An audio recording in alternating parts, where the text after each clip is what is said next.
Podcast City Network. Listener discretion is advised. You're listening to The Everett Lee Show. A shot of entertainment to the head. Sit back, relax, and enjoy the entertainment.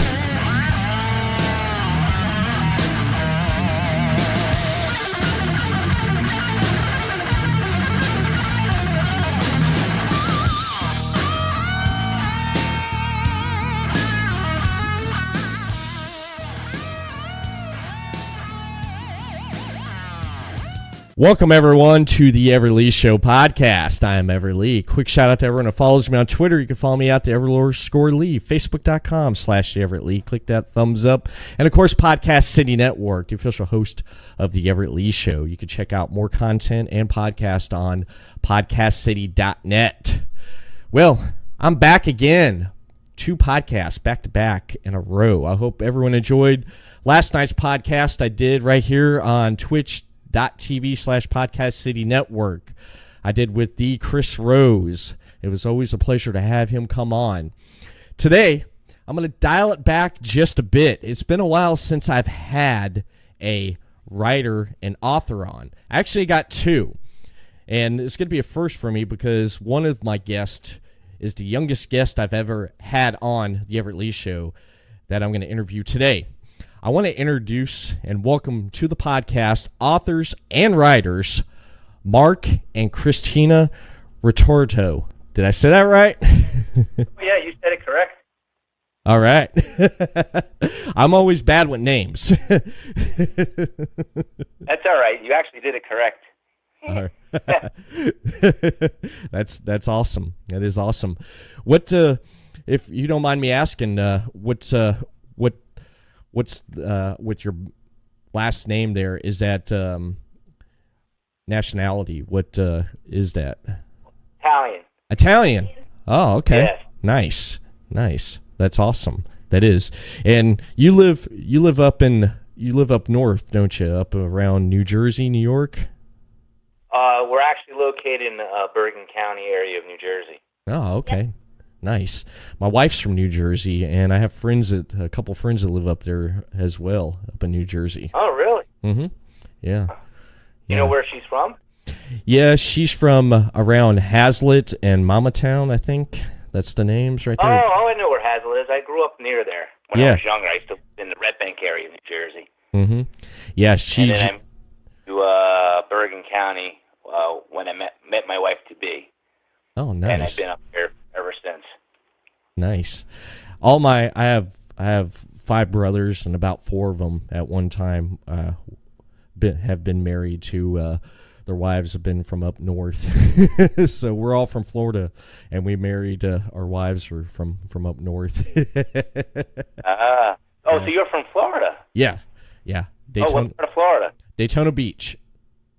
Ah, okay. I've never been there. I was supposed to go there on my college spring break one year, but I never got to go. But I go to Boca Raton a lot. Okay. Yeah, I know about where that is. Friends. Yeah. So we visit them all the time. Yeah, Daytona's pretty good. It's a good tourist town. It has a lot of like with the races, with the NASCAR, with the Daytona 500, and then twice a year in March they do Bike Week. Everyone comes down for a week there in downtown Daytona on Main Street to do Bike Week, and then they do in October they do Biketoberfest, which is about 4 days, and it's great. I mean, just big tourist town, and it keeps growing every day. Pretty soon it's going to probably be big as Orlando. Orlando is just crazy. Oh, yeah. We go to Orlando quite often, too. Yeah. Disney World. Oh, yeah. Hey, Kristina? You like Disney World, Christine? Yeah. You do? That's awesome. My wife loves it, too, and I can't wait to take my 2-year-old when she gets a little bit older to Disney. Yeah, you got to wait till a little older so they remember it. Yeah, definitely. And speaking of kids, you're a father of 4, right? Yes, I have. I'm the proud father of 4 daughters. Wow. Yeah. You're outnumbered, aren't you? Oh, yes. Yeah.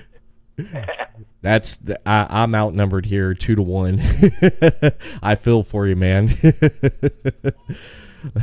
I have one daughter, and she's a handful. She is a handful. But 4, wow, my hat's off to you, man. My hat's off to you. Yeah. and and speaking of family, pretty much your family is a writer of families, right? Yes. And It started out with Kristina writing first. She published her first book when she was 10 years old. wow.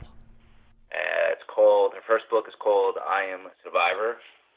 And then shortly after that, probably like 6 months later after that one, she published her second book, which is called Invisible Girl. Oh. And my second oldest daughter, Julia, is in the process of finishing up her first book.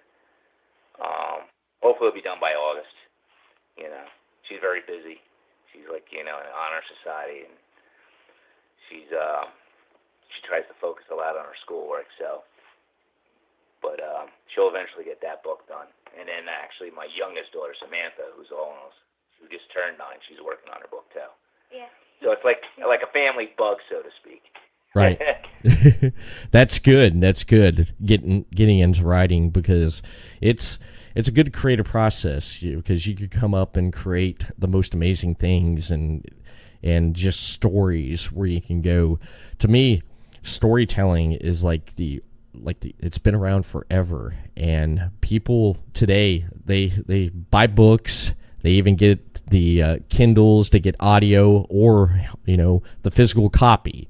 I prefer myself the physical copy, because I like to sit there and hold it, and I'm able to flip through it and feel it and stuff. But a lot of people prefer the digital format and stuff, though. But people are reading, and that's what's great, and that's awesome that everyone in your family there writes and is creative and in the arts of doing that, being a creative writer. Now, with being a creative writer and being a writer and an author, you actually have a book out called The Cabal, The Saga Begins. When did you decide that you wanted to pursue that, and how did that all come about with your book right there? How did that come about with publishing it and everything? I actually started it probably like well over 10 years ago, and then when I only had like my first and second kid, there around, and then the life just took over, and I got busy. Right. And then Kristina published her book. After we published her book and we went through that process, I'm like, you know what? I want to finish the book that I started. I remember I started a book, and I actually still had the Word document on my computer. And then I decided to pursue it. And what was interesting was when I started the book, it was originally supposed to be just themed around the martial arts. Mm-hmm. People who know me, they know I'm passionate about the martial arts. I've been in the martial arts on and off since I was like 14 years old. Right. But when I approached it again 10 years later, it was kind of like a different meaning for me. 'Cause I have a friend out there who's got cancer. So I kind of based the book on, it's kind of like, the story doesn't have anybody with any cancer, but it's kind of like symbolism. Uh-huh. So in the story, the main character finds that his best friend got murdered, and it just so happens to be, his friends happen to be a U.S. senator, and during the course of the investigation, he meets people that will forever change his life. And then they all find out that their lives were somehow impacted by a secret society that their main goal is to take over the world. Right. And they discovered that the same organization not only influenced somehow impacted their lives, but also took someone away from them that they loved. And then they find out that the same terrorist organization not only murdered this guy's friend, but was also planning a terrorist attack. Wow. So that is that they end up stopping them. And there is a surprise twist in the end. The book is designed to have each character stand on its own merits, to spawn off different series. Huh. That was the approach I took to it. So, like I said, at the time, I had some emotions with my friend. Right. And I just put it all in the book. Wow. That's neat. I like the story. It kind of reminds me of something from like a Jason Bourne type movie with the conspiracy and the espionage, and there's more behind everything that's going on. That sounds really interesting, man. I'm gonna have to pick that up and actually read that. That's cool. I like that. Now, are you planning on writing any other books, or you plan on writing more? You plan on writing more with that and do it as a series, as you said, right? Yes. Basically, like, we first put it out in Kindle format, then we put it out in a paper book. We put it out in audiobook format about a couple months ago. Mm-hmm. And I just started writing a different type of novel. It's a vampire, a fantasy series, but I do plan to go back and write another story on the Cabal. But it's a little harder for me because I work full time. You know, I got the podcast and 4 kids. Right. It's a little hard, so my time is kind of limited. Yeah. And I do know there's a lot of people out there that have read the book and they're looking for the sequel. They're actually looking. One person actually commented on Amazon that they're actually looking for an origin story on one of the characters. So I might do that first, or I might do a continuation of where I left off in this book. But I definitely plan to do that. I'm also trying to see if I can turn it into some kind of movie. But I know it's a difficult process. I've met some screenwriters, and it's a long and complicated process. So I don't know if I'm going to end up doing it myself or I'm going to hire someone. Right. But I figured first let me finish the book that I'm currently working on, and then I'll go back and at least finish the sequel. Mm-hmm. The Cabal, because currently the book I'm writing now, again, it's like a vampire fantasies novel, but Right. I'm doing it as a series. So I'm writing one big book, but I'm splitting it up into 3 different parts. Okay. And then each part will probably be distributed probably like 4 to 6 months in advance. 4 to 6 months apart. This way, there's not that much wait time between the books. Uh-huh. And that's pretty much it. Just taking it from there. It is a creative process, and it's not something you can rush. Right. You get to ask questions. My daughter, she can attest to it, even though she's got more time on her hands. It's not something you can spit out. Like, you think you come up with the great idea, Yeah. and then you try to put it on paper, but then you try to fill out the pages with more details to make the novel even more interesting, and it's not that easy. Right. It's not. I mean, great ideas, and I can come up with like a backbone outline to the story, but going into details is what I find the most difficult and the most challenging. But it's fun. It is. Now, did you self-publish this yourself, or did you go to a publisher? We self-published all our own books. Mm-hmm. And there's a particular reason for that. A lot of these. I mean, we have like some offers on the table from other publishers for our next books. Right. We may try that out once with one of our next books that are coming out. Uh-huh. But usually the profit splits are, not so great if you go with a traditional publisher. And they say they supposedly market your book on your behalf, but I don't know how much of an interest they would have. Yes. It's not like we're, Stephen King. Right. Or, James Patterson, where they'll flood the TV networks with ads on our books. So, whereas, so if I do know that they do try to help with the marketing, but I'm not too sure how much of the marketing they would help with. Right. And there's a lot of publishing companies that are like, all right, if you can keep 100% of the profits, but you have to buy a package from them, like Right. marketing package or an X amount of books. So we decided to go with the self-publishing route with Barnes & Noble and Amazon because it's obviously free, Mm-hmm. and you have a little bit more control, and you pretty much get around the same profit, if not more. Yeah. Yeah. And you go with Amazon. I don't know if anybody's listening to this and they're thinking of writing a book. If they go with Amazon, exclusively with Amazon, you can enroll your book in the Kindle Select program. So that means you make money not only when someone buys your book, you also get paid when someone reads your book. So it's kind of like a library. People check in your books and they return them, Mm-hmm. whenever they want. Yeah. If you're, I think you pay $10 a month and you can get like 20 books a month. Actually, if you read 20 books in a week and return them, you get another 20 back. Wow. If you're a member of Prime, I think, and you pay the Prime membership, I think you get like 10 books. Not bad. Yeah, but it's a limited per month or whatever. But it's a good deal.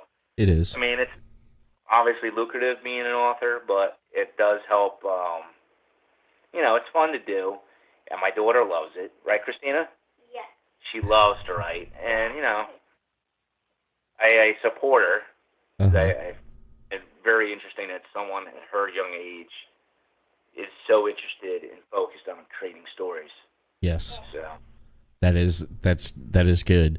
That is, one point a few years ago, I came up with like a really short story, and not like a novel, but the novelette, and I ended up getting that published. I went through Amazon, the publishing through Amazon there for self-publishing, and it was cool. I got to create the cover and the back cover and all that there, and I believe that's the way to go. A lot of authors and writers are doing it nowadays instead of hitting up publishers.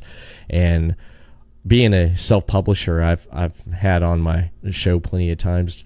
I've had in the past. I had one author named Jack Flacco. He published 3 books for Amazon, and all 3 of them he self-published, and they were like in the top 10. And that's just a way to go, and just doing it that way. But it wouldn't hurt, like you said, to try a publisher out and just for one book to see how that goes too. And that's pretty neat there. And yeah. You said Barnes and Noble. I read something today that Barnes and Noble got bought out. Did you hear about that? No. Yeah. This one company went ahead and bought Barnes and Noble out for, I think it was $475.8 million. They bought them out, and I didn't read more into the story there, but I thought that was interesting. I'm like, wow, they got bought out. That's just crazy.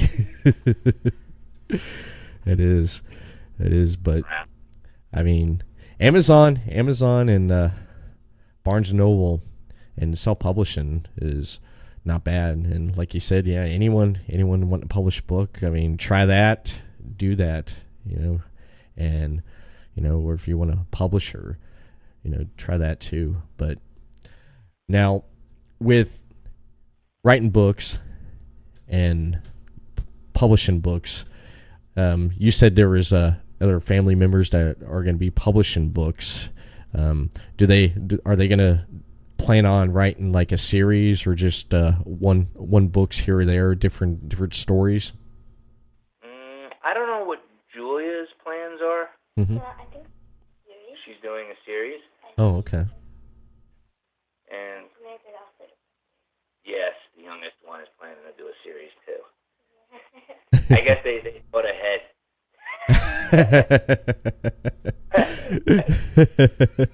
That is Wow. Oh, kids. That is neat. I want to ask Kristina a few questions. I wanna ask you, Kristina, about your first book that you wrote, I Am a Survivor. Can you tell me what that was about? Okay. So, basically, I the idea was so basically, they're this girl, and she has cancer, and so basically everyone she gets bullied for having cancer and stuff at her school, and she feels like she misses out on a lot of stuff, but she learned how to fight through it, and she learned how to stay strong even when sometimes things hurt physically or emotionally, and so basically, yeah. Wow, that's nice. That's a neat story right there. And your other book, your second book you wrote, Invisible Girl, what is that about? So there's this girl who's named Elizabeth. In the story, she likes to be called Lizzie. So basically, so Lizzie, she's really quiet. She gets scared whenever she has to talk, and so basically, because of that, she's always been ignored. And there's really no one she could go to because her father is always working, always busy, never home, and she never knew about her mother. So basically, she feels like she's alone, sort of. But she finds out more about her mother through these sort of visions. And when she learns about her mother, she finds that they're gonna help her find her mother. So when she finds her mother, she learns a lot about her mother. She learns about herself and a little bit about her father and her other family members. And she learns about what it really is to be have a friend. And so basically, she got a little bit more brave. She started talking a little more, and she meets these new friends who help her with stuff. And so basically, yeah. Nice. How did you come up with the ideas for your books, and how did you take the experiences or other experience to write both your books? My first book really was just random, because my dad came to me. He was like, "Hi, yeah, I know you like to write, so I found out about this Amazon thing where you could self-publish. Do you want to write a book?" I'm like, "Yes." And he's like, "Okay, but you need to have ideas." I'm like, "Yeah." So I was trying to find out ideas, but I didn't really have any. So I went to my friends, and one of them came out with the idea of having a girl with cancer, and so then that idea creates I'm a Survivor, and then the second book, Invisible Girl, based on because I feel all me and my sisters, we're not exactly really loud in school, so I feel a lot of me and especially my older sister, we can kind of sort of relate to that because we're quiet, we're not really noticed, but I don't want. And I know there's a lot of shy people. Some of my friends are really shy, but I don't want them to think that there's no hope. So I created an Invisible Girl, for people who might have been quiet to think that it's all in your head. It'll be fine. You just sort of need to be brave. Right. And things. I like it. I myself in high school, I was pretty quiet. I didn't say much. I kept to myself. I did have friends and acquaintances in school, and I wasn't too loud until my senior year in high school at the talent show, and then that's when I let loose. What you do? Yeah. And everyone said to me at that towards after the talent show, they said, "For 4 years you didn't say nothing, and then finally you just decide to speak." What'd you do as your on a talent show? Oh, me and my friends, we got together and we played Black Sabbath, Electric Funeral with no drums, 2 guitars, a bass. I played bass, and my 2 other friends played guitar, and then other friend sang. And yeah, That's your music too. Yeah, I played a guitar myself too. yeah. I'm not good at it, but I try. I did. When I was 18, I thought that was basically gonna be my world. I'm gonna be like this big rock star, and I'm gonna go travel the world and stuff. And I only made it as far as the garage, and that was about it. But yeah. You had fun, right? yeah, I had fun. And throughout the years, I'd jam every once in a while and stuff. My nephew, he plays drums. He's about 30, and he was playing drums since he was 8. My brother always played guitar, and then I played guitar. I played bass and drums, and didn't do good singing. It was more when I was a teenager. It was more into punk music and just that type music, because three chord music. I mean, that you can't go wrong there. I mean, Green Day, Misfits. I mean, that was just pretty much it. Rancid, just the old punk, stuff from like the 80s and 70s. But I mean, we did like the old stuff like Black Sabbath, and we like the Seattle music like Soundgarden, Pearl Jam, Nirvana, which I grew up on in the 90s as a teenager. So but yeah, you listen pretty much to the same music. Yeah, I'm 40, and it's funny. I turn on like I have the Sirius XM, and I turn on like the Lithium station and listen to the 90s stuff. My wife's in the car with me. She rolls her eyes. She's like, "All we listen to is the 90s." It's like, I'm sorry. So I switch over to the classic rock channel, the classic rewind, and listen to some, good old stuff there, like old Sammy Hagar and Police, and different types, So, but I was quiet, and in senior year I broke out. But I do like the stories behind your books there, Kristina. That's really amazing and really good. What does your friends think about and say about you having 2 books that's published with, which I saw really good positive reviews on Amazon? They brag about it. Cause usually when I talk about my books, I sometimes get embarrassed, and so they're like, "Oh yeah, look at Kristina, you're so awesome. You wrote 2 books."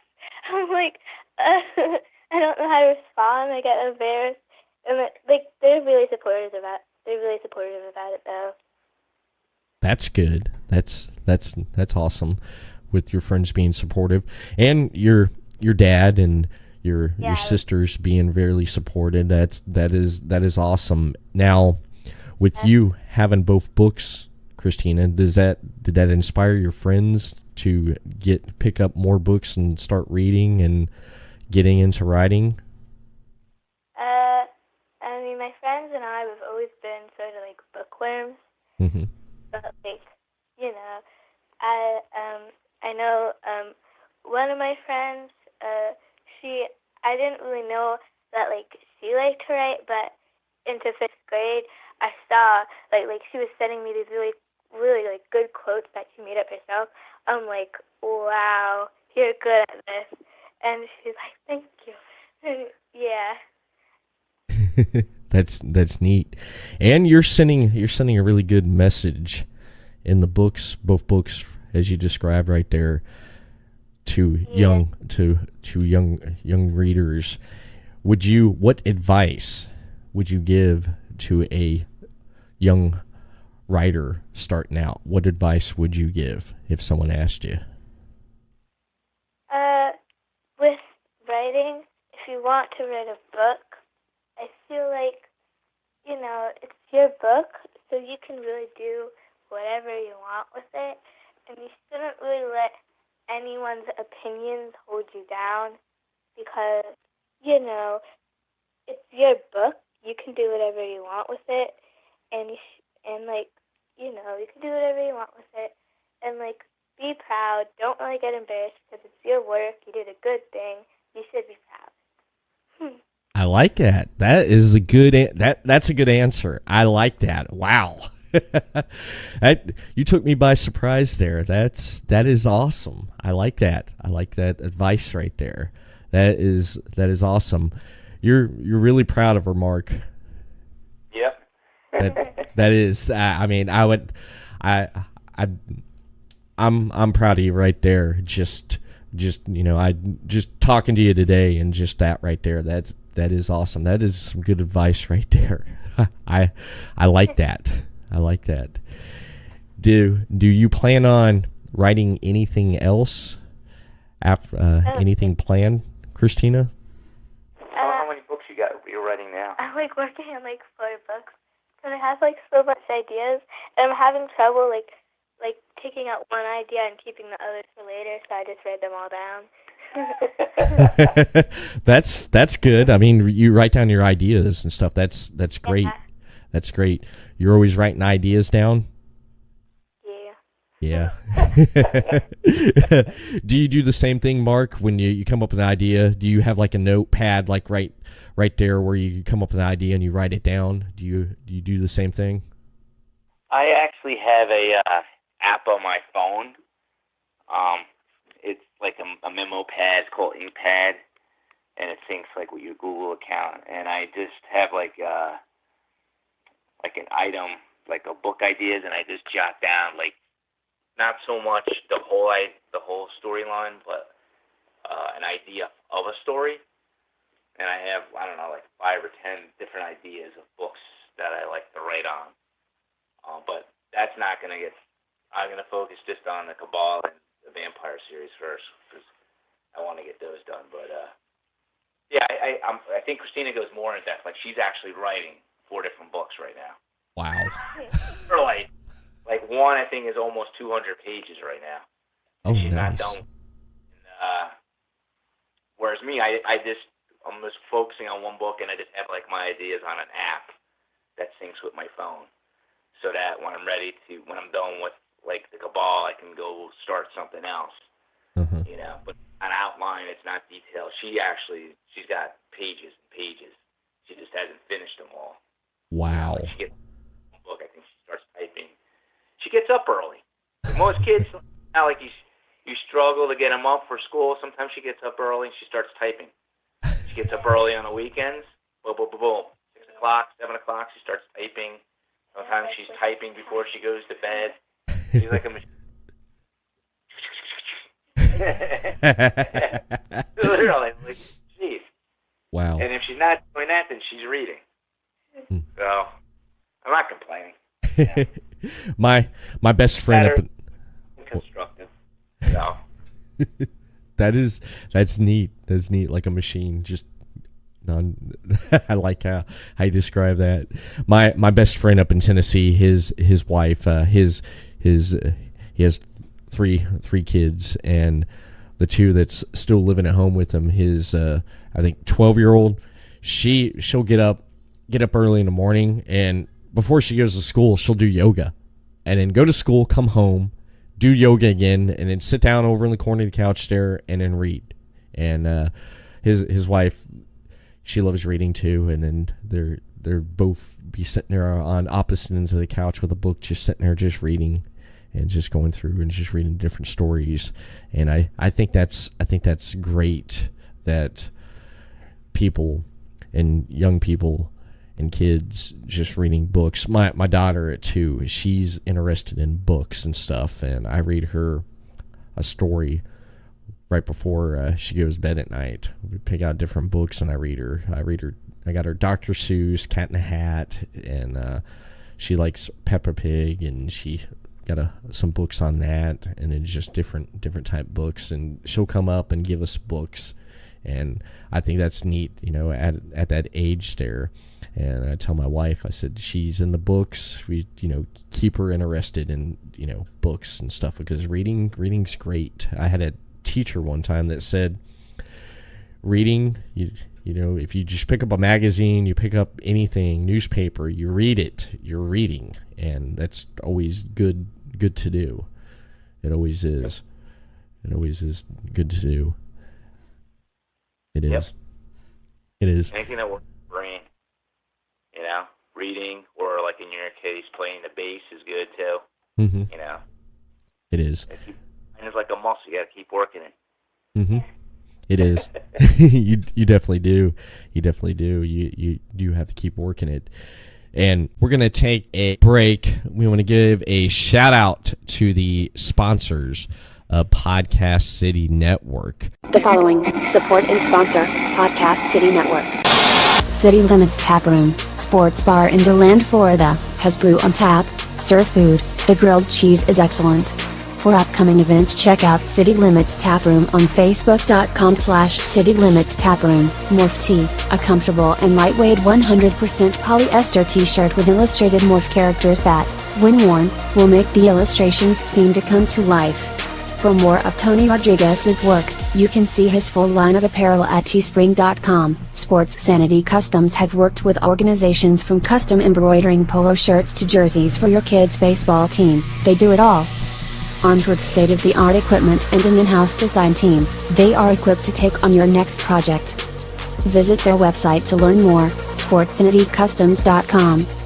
Visit Sports Sanity Customs on Facebook.com/SportsSanityCustoms. 3Count Design offers a wide range of graphic design products, video, photography and other forms of media. Everything from t-shirt designs to websites. Visit Facebook.com/3CountDesign for more. Demoblast Studios, an explosion of imagination. Original artwork, podcasts, video, apparel and more. Visit DemoblastStudios.com. Visit Demoblast Studios on Facebook.com/Demoblast Studios, the best family entertainment pro wrestling show in the state of Kentucky. Kentucky's Own Wrestling brings quality family vintage wrestling to a town near you. Kentucky's Own Wrestling offers a ladies division in wrestling and a training school. Kentucky's Own Wrestling is the current longest running Southern promotion. Visit Facebook.com/Somerset Kentucky's Own Wrestling. All supporters and sponsors are brought to you by Podcast City Network.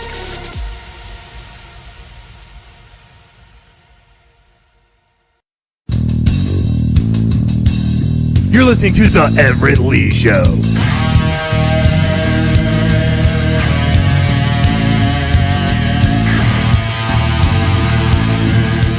One thing I want to discuss with you, Mark, is MMA. I looked up on your Facebook page there, and I seen that a lot of your photos and stuff of you as a competitor. You tell me a little bit about that, being a competitor. You said karate, martial arts. I've always been in the martial arts. Well, up to recently because I've been injured, but I'll get into that in a second. I've always been in and out of the martial arts since the age of 14. Mm-hmm. I started out with karate.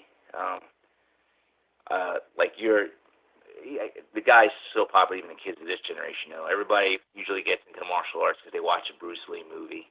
Yeah. Everybody knows who Bruce Lee is. But I actually got into it. I was a big admirer of Bruce Lee. If you ask any of my friends growing up from high school, I had wall-to-wall Bruce Lee photos all over the place.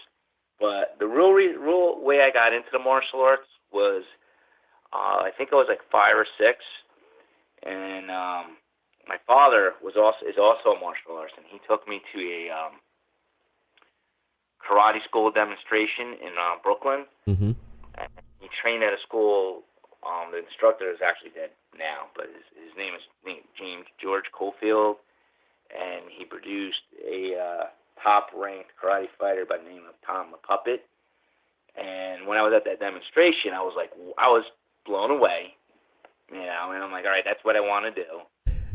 I didn't really get into it till I was like 14, and then what happened was I graduated college. When I graduated college, I went back to karate, I was studying at a school that my instructor was Ray Martin, and they had he was one of the first few people that cross-trained. Like, he didn't teach traditional karate. He was kind of like Bruce Lee in the fact that he believed that you take a little bit from everything for any martial art, take and use what is effective and dispose of whatever is not effective. And while I was there, he had a jiu-jitsu instructor. It was a young kid. He was a blue belt at the time, but back then there weren't that many black belts. So when I was there, I was doing karate and Brazilian jiu-jitsu. And then I really didn't get into jiu-jitsu. I got really into jiu-jitsu like when I was in my late 20s. Right. Around the time when I met my wife. And we moved up here, and I found a pure jiu-jitsu school by the name of Performance Jiu-Jitsu. And I trained with them till I separated my shoulder when I was like 32. And that took me out for like 6 years. Yeah. It was a really bad injury. I don't know what took me. I just had a hard time finding doctors. And then first it was my shoulder, but the fun thing was my other arm was fine. The one that got hurt was fine. It was the other one. Uh-huh. And I tried to stay active, so I was studying. Well, at that time I was doing boxing and jiu-jitsu. I went to when I was injured, I wanted to keep active, so I joined a Muay Thai kickboxing school in Jersey. It's called North Jersey Muay Thai. Uh-huh. And on and off for a year. And they had a jiu-jitsu guy over there, and his name was Luis Jaron. He was a brown belt at the time. And I stayed with him for a few years, and then I went over, probably a year after I got my brown belt, and went over to a Renzo Gracie school in Northvale, Jersey, called Northern Valley Renzo Gracie Jiu-Jitsu Academy. Right. The professor's name in there is Carl Massaro.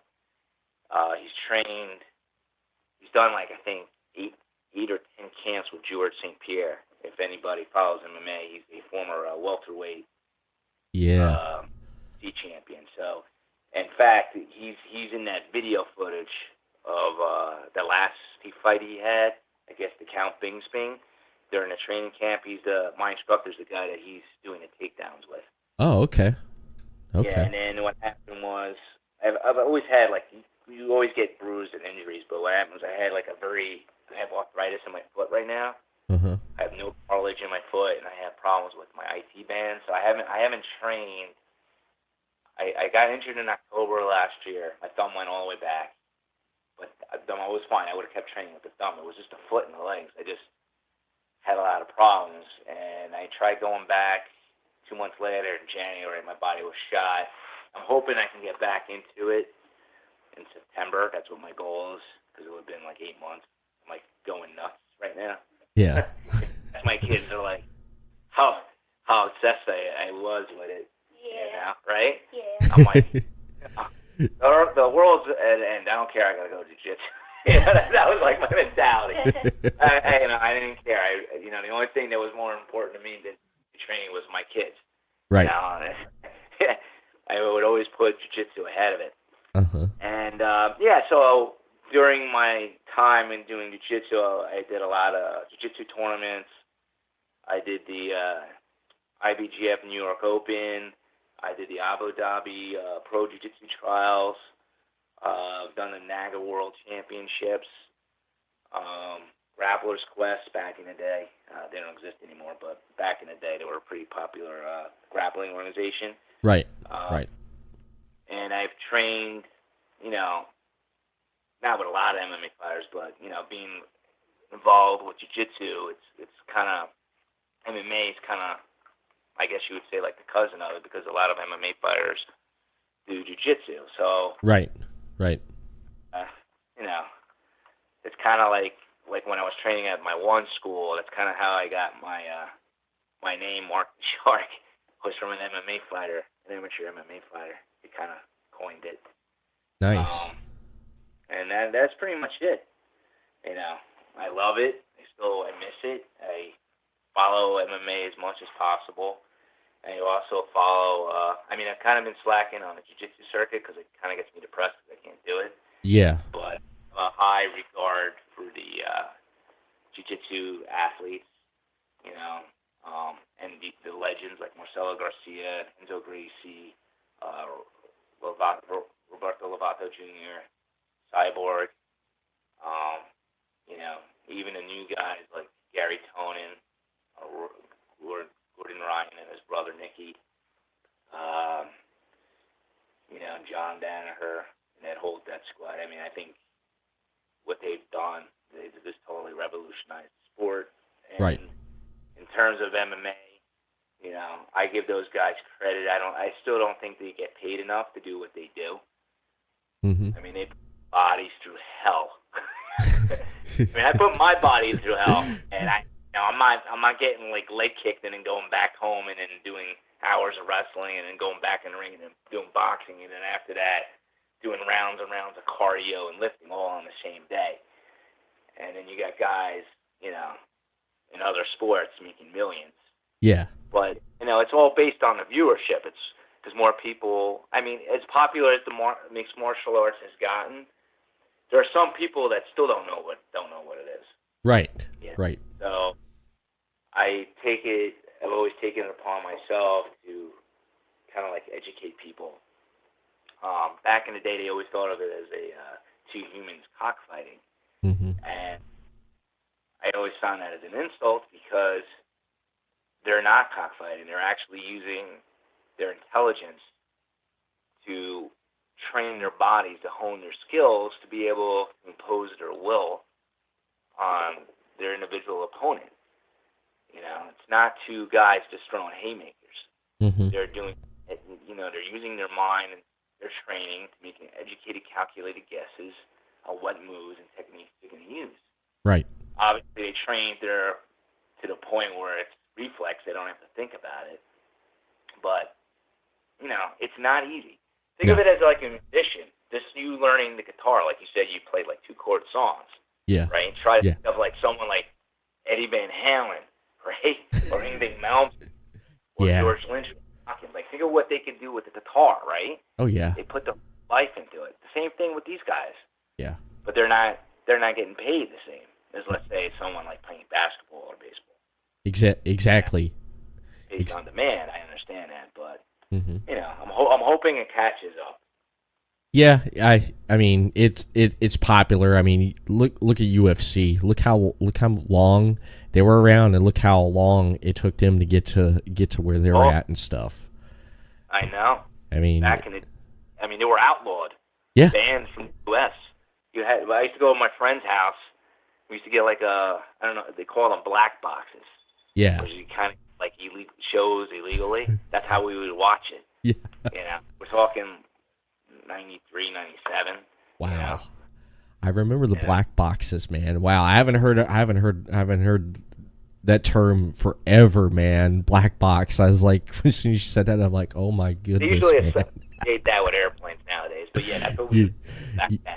I'd his house, and we would watch the UFC. He would have a black box, and somehow it was programmed to get channels from different countries or whatever. And we'd watch the UFC Extreme Cage Fighting, World Fighting Series, or whatever that one was, the Enzo Gracie one. Hook and Shoot. I used to get all the videotapes. Mm-hmm. They weren't easy. It's not like nowadays. It's a little easier. Everything's like streamed. They got on ESPN, but it took the UFC a long time. It did. It did. As much as like Dana, a lot of fighters may hate him. They think he's kind of like, he takes advantage of the fighters. But in some ways, you got to give him credit. Right. Because if he did not have the connections he had to the Fertitta brothers, and have that connection, and it put together with his outlook on the sport, it would have never grown the way it is now. It wouldn't be on ESPN. Exactly.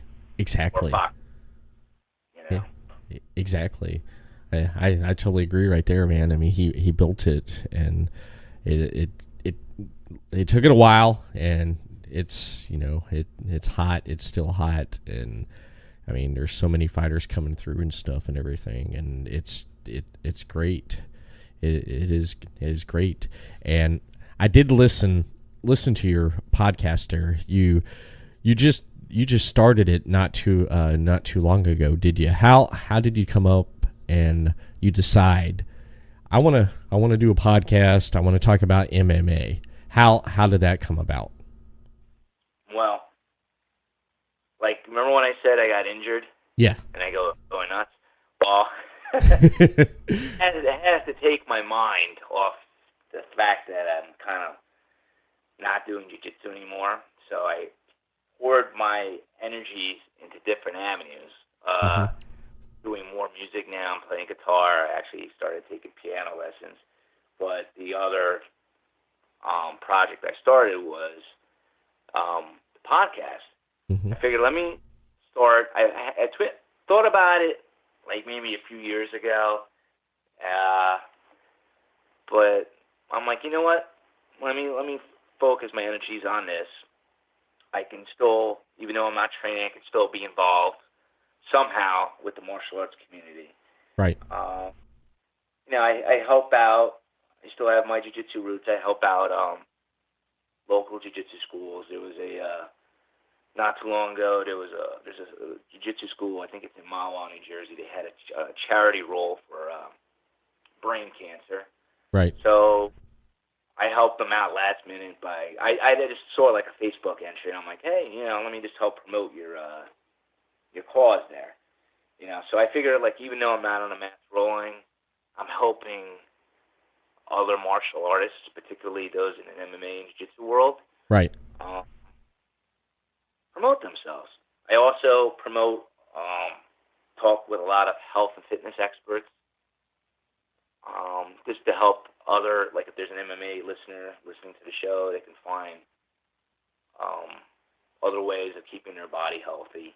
I've had interviewed like a sports psychologist, and he talks about how to dealing with like adrenaline rushes and the adrenaline dump that competitors deal with, and like how to deal with the fear and anxiety that you get before you get into a fight. I've interviewed diet experts to learn about how to diet healthy. I also interviewed a lot of local MMA fighters. I interviewed recently a fighter. Well, he doesn't fight anymore. He fought on Bellator, out of Meredith. Very interesting character. So I like it. I still keep my somewhat involved with the martial arts. Right. Involved in promoting mixed martial arts as a sport, and I help promote the fighters. Right. Yeah. It's good. Most, because they don't get a lot of help, help them promote their fights. So that's pretty much it. I like it. And also you get when having a podcast, you get to talk about something you're passionate about that you love enjoying, and you get to throw a plug in there for your books and your daughter's books, which is great too, which is really great too. And speaking of your book and Kristina's book, where can people find your books at? Where can I find your book at, and where can I find Kristina's books at? Okay.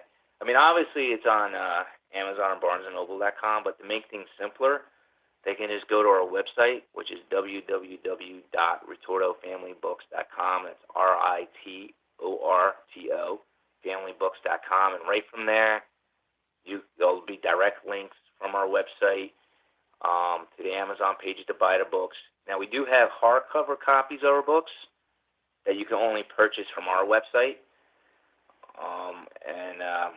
Also, we have links to Kristina's brand new audio book for I Am a Survivor. That's on there, and for my audio book version of my book called The Cabal, The Saga Begins. And we're also on Facebook. You can look for a family book, Ritorto Family Books. On Facebook, we have a YouTube channel. You can look for my name, Marc Ritorto. We also have our blog, which is right off our website to find out more information. And Marc Ritorto on Twitter and Instagram. But the best place is obviously our website, RitortoFamilyBooks.com. They can go right from there, and it'll take them to wherever they want to buy it. If they want to buy it from Barnes & Noble or Amazon. That's the simplest and most effective way. And if they want to buy our hardcover books, there's a link there as well. We also sell swag on our website. There's a link there. If they click on the shop link, they can buy hoodies and T-shirts and hats based on the novels of our book. You know, there's like the Cabal mug, the Cabal hoodie, the Invisible Girl baseball cap, as well as the generic Ritorto family T-shirts for men and crop shirts for women. So, you got it right there. You scrolling. Yeah, I got a screenshot right here. I've been screenshotting it right here. I'm on your shop right here, and then right here I got your website right here. Right here. That one's the book, but if they go to the one, if they click on the shop one, I'll take them to a different page for where we sell our T-shirts and stuff. But for the books, that's basically you just click on the books link, and they're good to go. Yeah, you can scroll down right there. At the top is Invisible Girl. You could buy it. Shows right here. You buy on Amazon, Barnes & Noble, and you can buy the hardcover version. And like you said, Invisible Girl, same thing. Buy it on Amazon, Barnes & Noble, and you can buy the audio version. And the Cabal, the saga begins. You can buy audio version or book or Amazon or from Amazon, Barnes & Noble, and then you can buy the hardcover version right here. And you get the links at the bottom right there as mentioned to your socials, your Facebook page right here. I'm pulling up. And when it loads. That's what happens when you have tabs open and stuff and you got streaming software all on at the same time. Right here. There it is. There's your Facebook page right there. Marc J. Ritorto. Right there. And you go back, you got your Twitter as you mentioned. And that's neat right there. I like the website. It's easy to navigate. Definitely navigate. Hey, look, there's a tweet on the Everett Lee Show. I shouted that out. Yeah. I saw your posting today. Oh, thank you. Your artwork was pretty good. Oh, thank you. I do pretty. I do pretty good, but Chris Carnage, he's like the master of Photoshop. He's come up with a lot of stuff and a lot of artwork and stuff for us on for a lot of the logoing and stuff. It's kind of 50-50. I like the website. Your website was really good. Oh, thank you. Yeah. Chris pretty much touches up the website here and there with a lot of things, and he pretty much takes care of that part. And I mean, it's two-man operation what we do and stuff, and it's quite a bit. I mean, it takes a lot to run a network, and what Marc's referring to is Podcast City Network, which you can check out right here on the page right here, podcastcity.net. Head over there for podcasts such as the Everett Lee Show and many, many more content and podcast on the website. You can follow Podcast City Network on Facebook, Podcast City Network. Give that a thumbs up and a like, and send us a tweet at Podcast City Net on Twitter, and follow the YouTube channel, Podcast City Network. Subscribe to that. And right here on twitch.tv/Podcast City Network, be sure to follow that as well. And be sure to follow Everett Lee Show. Gentlemen, let's broaden our minds. For more of the Everett Lee Show on social media, follow and like the Everett Lee Show on Facebook, the Everett Lee Show, Twitter, at the Everett_Lee, Instagram, Everett Lee Show. Audio versions of this podcast and previously released podcast can be found on everettleeshow.podbean.com.